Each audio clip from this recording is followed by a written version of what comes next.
Digital Congo FM. La radio Digital Congo vous propose l'émission Limitless, produit par True Africa. Digital Congo FM.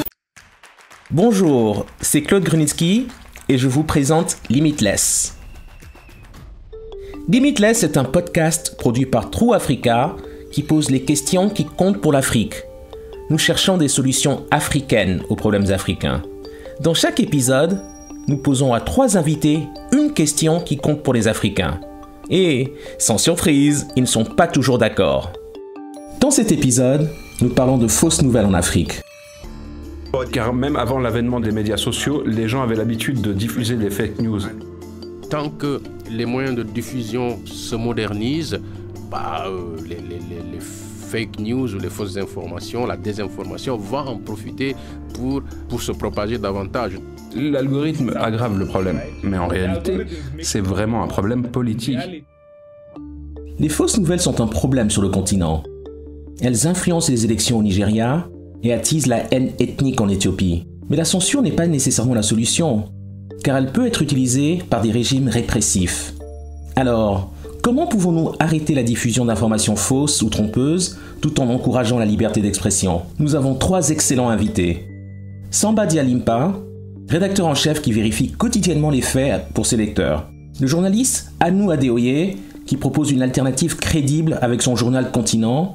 Et enfin, le chercheur Odanga Madung, qui, dans les coulisses, tente de révéler les mécanismes en jeu lorsque l'on parle de fausses nouvelles. Samba Dialimpa est notre premier interlocuteur.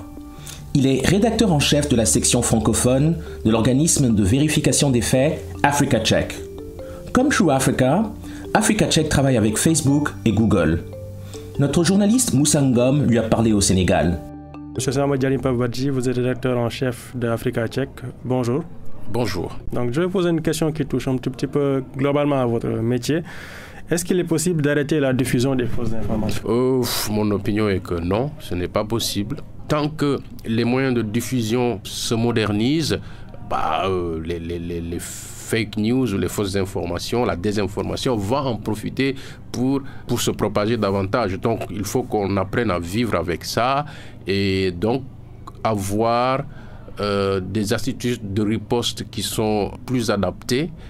Mais il ne faut pas se faire des illusions ou perdre du temps à penser qu'on peut bloquer ou arrêter la diffusion des fausses informations. Ce n'est pas possible. Il faut aussi que les informations vérifiées parviennent à ceux qui ont été exposés aux fausses informations. Comment les médias doivent-ils s'y prendre? C'est très compliqué à répondre parce que les réalités sont différentes d'un média à un autre. Mais je pense dans l'absolu, il faut que l'information crédible soit facilement accessible. Ça, c'est la première chose. Je pense aussi qu'il faut, on ne le dit pas assez, mais je pense qu'il faut aussi que les médias s'efforcent à faire de l'éducation aux médias, c'est-à-dire amener les gens à comprendre comment l'information fonctionne, comment on fabrique entre guillemets l'information, expliquer aussi aux gens les enjeux pour que les gens sachent au moins quand on veut avoir des informations crédibles, vers où doit-on se tourner. Mais le défi, là où il se trouve, c'est qu'aujourd'hui, non seulement ça ne coûte rien, mais ça ne prend même pas du temps pour fabriquer une fausse information et la mettre sur la place publique. Donc, on part déjà sur des déséquilibres clairs. Donc, c'est tout un travail à faire qui demande l'implication de tout le monde. Également, dans le cadre de vos constats durant votre travail, est-ce qu'il y a des spécificités propres aux fausses nouvelles en Afrique? Je ne sais pas s'il y a une spécificité propre aux fausses nouvelles elle-même, mais je sais qu'il y a une spécificité sur la circulation et sur même l'écosystème lui-même, c'est-à-dire si on part du fait que quand une information circule, au fur et à mesure qu'elle va d'une personne à une autre, son contenu change. Maintenant, imaginez quand cela passe d'une langue à une autre, ça c'est un problème et ça fait également que dans les réponses qui sont apportés, par exemple, dans le fact-checking. Si tout le contenu de fact-checking est uniquement en français, vous savez, vous imaginez qu'il y a une bonne partie de la population qui n'est pas touchée par les articles de fact-checking. Pour finir, le fact-checking fait appel aux faits dans un contexte où le mélange des genres entre opinions et faits est plus ou moins permanent. Quel doit être le rôle des médias dans ce sens? Je pense que le rôle des médias, c'est d'expliquer les choses. Je pense qu'il y a cet aspect parfois qui manque un peu, qui est que on se contente juste de relayer, de faire du compte-rendu, et je pense qu'on doit aller plus loin, essayer d'expliquer les choses, entrer dans les détails, donner des éléments de contexte, etc., etc. Je donnais tout à l'heure sur la question de est-ce qu'il y a une spécificité africaine. Il y a cet aspect-là, c'est-à-dire on a une partie de la population qui n'est pas instruite en français, certains n'ont pas un niveau d'éducation très élevé, donc il y a certaines spécificités qu'ils ne maîtrisent pas, et je pense que se contenter juste de dire oui, c'est vrai, c'est faux, c'est bien, mais si on n'explique pas dans les détails, les gens ne comprendront même pas pourquoi c'est vrai, ils ne comprendront pas pourquoi c'est faux. Merci. Je vous en prie. Les lecteurs ont la responsabilité de remettre en question ce qu'ils lisent. Et les journalistes ont la responsabilité de lutter contre les fausses nouvelles. J'ai échangé avec Anu Adeoye, journaliste nigériane et membre de l'équipe fondatrice de The Continent, un journal distribué sur WhatsApp. Il vise à offrir une alternative à la désinformation. Voici notre conversation. Pouvez-vous donc expliquer ce qu'est le journal The Continent et pourquoi avez-vous fait partie de l'équipe qui a décidé de le lancer? Merci. Le journal The Continent est un journal basé en Afrique du Sud. Et le journal est conçu pour être partagé et lu sur les applications de messagerie. Donc ça veut dire qu'il est conçu pour être partagé sur WhatsApp, sur Signal ou Telegram. Et en gros, il est conçu pour la consommation mobile. À peu près au moment de la pandémie, en 2020, quand nous étions tous inquiets, mon ancien patron, Simon Allison, qui est le rédacteur en chef fondateur du Continent, lui et son cofondateur, Saifo Kings, ont décidé que c'était le moment de commencer. Ils nous ont contactés, moi et quelques autres journalistes qui étions en Afrique du Sud à l'époque, en train de faire notre maîtrise à l'université VIT. Et quand la pandémie a frappé et que nous n'avions rien à faire, Simon nous a contactés et nous a dit qu'il était intéressé de nous embarquer pour rejoindre l'équipe fondatrice de The Continent. Et c'est ainsi que j'étais impliqué dans ce projet. Et pouvez-vous nous parler de votre correspondant en Tanzanie et de la lutte du continent contre les fausses informations pendant l'épidémie de Covid? Oui, c'était incroyable. C'était l'année dernière. La Tanzanie, gouvernée par le président John Magufuli, a décidé très tôt dans la pandémie qu'il n'allait pas fermer le pays. Pour des raisons économiques, mais aussi pour des raisons religieuses. Parce qu'il était un fervent, il était un chrétien dévoué et il a décidé que, pour citer ses mots populaires, le coronavirus ne pouvait pas vivre dans le corps du Christ. Et donc il a décidé que le ministère fédéral de la Santé en Tanzanie allait arrêter de faire des rapports sur le Covid et que le Covid n'existait pas dans le pays. Nous avions un correspondant en Tanzanie qui a fait un reportage pour nous et il a visité un certain nombre d'hôpitaux dans le pays. Et il a parlé à un certain nombre de médecins dans le pays et ils ont été en mesure de peindre une image complète de ce que la situation était vraiment. Et que le Covid était bien là malgré le fait que le gouvernement le niait. Mais nous savions que le reportage sur le Covid était très sensible pour les journalistes. Des journaux avaient été fermés, des gens arrêtés. Nous avons dû publier l'article de façon anonyme. Mais la chose la plus intéressante à propos de ce reportage réside dans la façon dont il a été conçu, en le partageant sur WhatsApp. Les gouvernements qui essaient habituellement de bloquer l'accès au reportage n'avaient aucun moyen de le bloquer parce que c'est partagé d'une personne à une autre sur leur téléphone. Que pensez-vous du rôle que devraient avoir les réseaux sociaux dans l'arrêt de la propagation des fausses informations? Oui, c'est une question difficile, non? Je pense que nous, Et par nous, je veux dire à peu près tout le monde, nous passons beaucoup de temps à nous concentrer sur la façon dont les réseaux sociaux, comment les fake news sont diffusées sur les réseaux sociaux. Et je pense qu'on se concentre sur la mauvaise chose. Car même avant l'avènement des médias sociaux, les gens avaient l'habitude de diffuser des fake news. Et ce qui a changé, c'est l'échelle à laquelle se produit maintenant.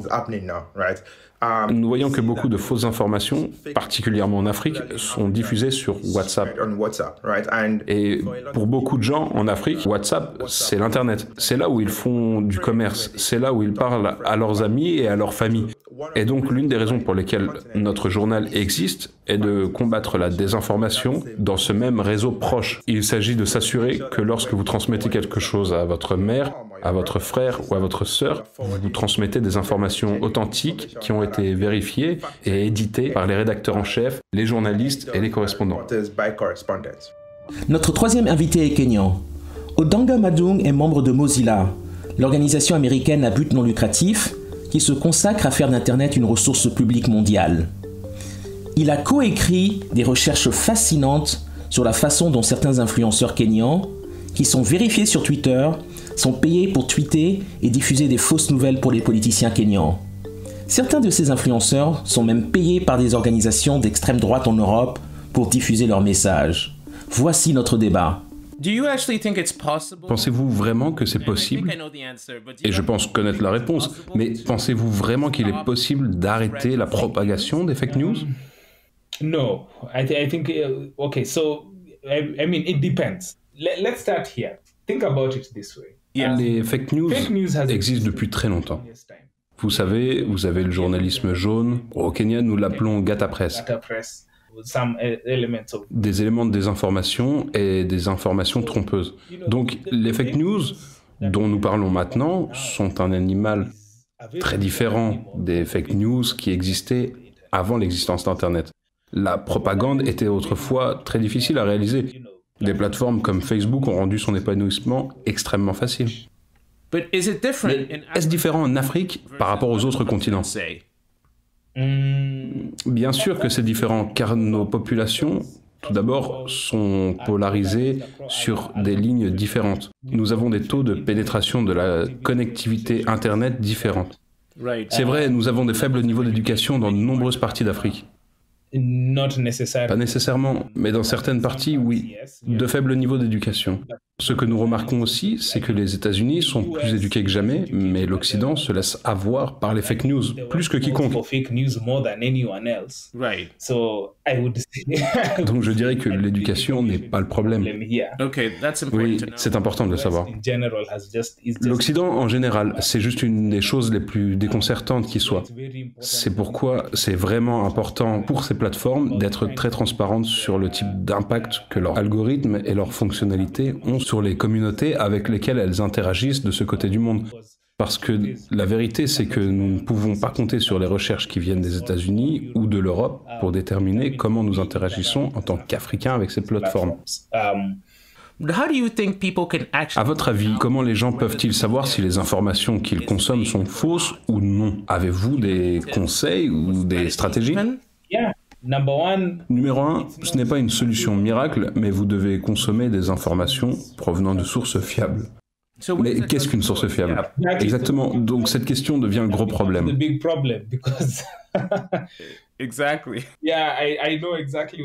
Je vois exactement ce que vous voulez dire. Et encore une fois, les soi-disant sources fiables sont celles qui ont apporté tant de problèmes dans ce débat spécifique. Mais cela dépend des médias. Je veux dire, par exemple, au Kenya, nous avons quelque chose appelé le Conseil des médias du Kenya. Vous cherchez quelque chose qui est accrédité, conseil numéro 1. Conseil numéro 2, consommer à partir de sources multiples. Donc si vous avez vu une information, essayez de faire une vérification par vous-même et voyez s'il y a plusieurs personnes qui rapportent cette chose spécifique. Et conseil numéro 3 aussi, si vous tombez sur par exemple une image, utilisez le système de recherche inversée.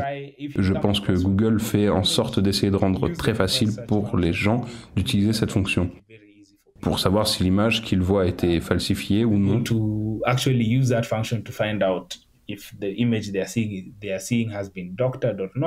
Et enfin, soyez critique envers les choses que vous voyez. Pour en revenir à la question de l'éducation, qui était vraiment perspicace? Pensez-vous que le citoyen moyen puisse faire ces choses que vous venez de mentionner? Cela semble un peu compliqué. Eh bien, oui, l'éducation compte, mais seulement dans une certaine mesure, car l'éducation ne peut pas annuler la socialisation et les systèmes de croyances. Le problème des fausses nouvelles est un problème politique. Ce n'est pas un problème d'éducation. Je dirais même que ce n'est pas un problème algorithmique. C'est parfois le cas, d'accord. L'algorithme aggrave le problème, mais en réalité, c'est vraiment un problème politique, parce que vous ne pouvez pas vérifier ces informations. Je veux dire, ces informations, dans de nombreux domaines, sont une tentative de consolider le pouvoir parce que ça ne se passe pas comme ça. C'est à dessein que ces choses ont tendance à se répandre. Ce n'est pas le résultat d'un défaut du système. Nous ne cherchons pas de réponses simples sur ce podcast, et nous ne les aurons certainement pas en ce qui concerne les fausses nouvelles. Mais une chose que j'ai appris après avoir parlé à nos invités, c'est que le potentiel de l'Afrique est illimité, et que nous, Africains, sommes plus que capables de contrer la menace des fausses nouvelles. Ne croyez pas tout ce que vous lisez. Vérifiez les photos, choisissez les sources fiables, et réfléchissez avant de partager. Merci pour votre écoute. Ce podcast est rendu possible grâce à une subvention du département d'État américain et de la fondation Seenfire. Vous pouvez écouter ce podcast sur toutes les bonnes plateformes et sur www.trueafrica.co/limitless. Digital Congo FM